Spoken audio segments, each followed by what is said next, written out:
Hello friends, welcome to Ipsita's cooking tales. চলে এলো মা লক্ষ্মীর আরাধনার দিন। এই সময় আমাদের সবার ঘরে নারকেলের নাড়ু তৈরি করা শুরু হয়ে গেছে।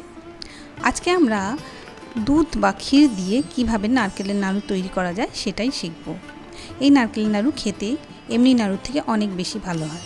তাহলে চলুন আমরা দেখে নিই কী কী লাগে এই নাড়ু বানাতে। আমাদের অবশ্যই করে লাগবে একটা সুন্দর দেখে নারকেল, যেটাকে আমরা ফাটিয়ে নিয়েছি। নারকেল ফাটানোর পরে এটাকে আমরা নারকেল কুড়ুনি দিয়ে ভালো করে কুড়িয়ে নেব।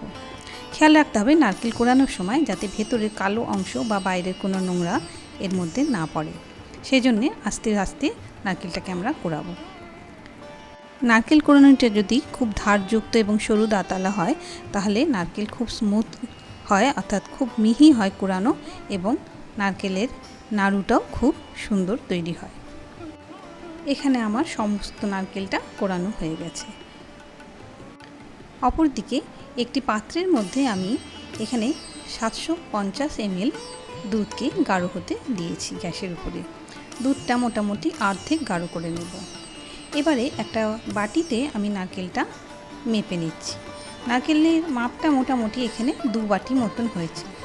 2 বাটি নারকেলে আমি দেব প্রায় 1.5 বাটি মতন চিনি, আর তার থেকে একটু সামান্য কম চিনি। চিনির মাপটা আমাদের একবারেই নিতে হবে। পরবর্তীতে যদি চিনি অ্যাড করা যায় সেটা কিছুতেই গলবে না। চিনি ছাড়া আমি এর মধ্যে দিয়ে দিচ্ছি 2টো এলাচকে ভালো করে থেতো করে, বা পাউডার দিলেও হয়। আর দিচ্ছি 1 চামচ ঘি। ঘিটা দিয়ে সমস্ত উপকরণ নারকেলের সাথে আমি ভালো করে হাত দিয়ে মেখে নেব। নারকেলের সাথে চিনিটা আমি ভালো করে মেখে নিলে এই নারকেলের নাড়ুটা খেতে খুব ভালো হয়। এবারে একটা ননস্টিক কড়াই নিয়ে তার মধ্যে সম্পূর্ণ নারকেলের মাখাটা, যার সাথে চিনি মেখেছিলাম, সেটা আমি এর মধ্যে কড়াইয়ের মধ্যে দিয়ে দিলাম। দিয়ে আমি এটাকে নাড়তে থাকবো। এই সময় আমি ফ্লেম রাখবো বা আঁচ রাখবো একেবারেই সিমে। এভাবে নাড়তে নাড়তে আস্তে আস্তে চিনিগুলো গলতে থাকবে এবং নারকেলটা আস্তে আস্তে চিনির সাথে জাল হতে থাকবে, বা নারকেলটা এর সাথে মজতে থাকবে। এইভাবে সিম আঁচে রান্না করতে করতে নারকেলটা বেশ মজে আসবে এবং তখন এটা অনেকটা নরমও হয়ে আসবে। বোঝা যাবে আস্তে আস্তে এর মধ্যে একটা পাক চলে আসছে। মোটামুটি এই অবস্থায় এর মধ্যে আমরা এবারে দুধটাকে অ্যাড করে দেব। এখানে আমি গাঢ় করে রাখা যে 750 ml দুধ নিয়েছিলাম সেটা অ্যাড করে দিলাম বা দিয়ে দিলাম। দুধটা দেওয়ার পরে এটাকে আমরা অনবরত নাড়তে থাকব।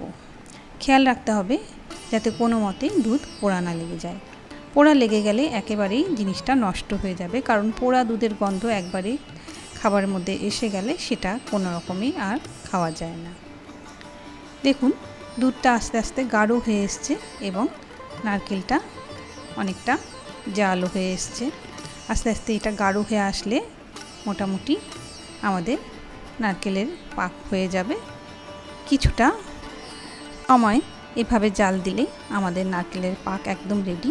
মোটামুটি আমাদের যেরকম পাক দরকার হয়ে গেছে, আর 1-2 মিনিট জাল দিলেই হয়ে যাবে।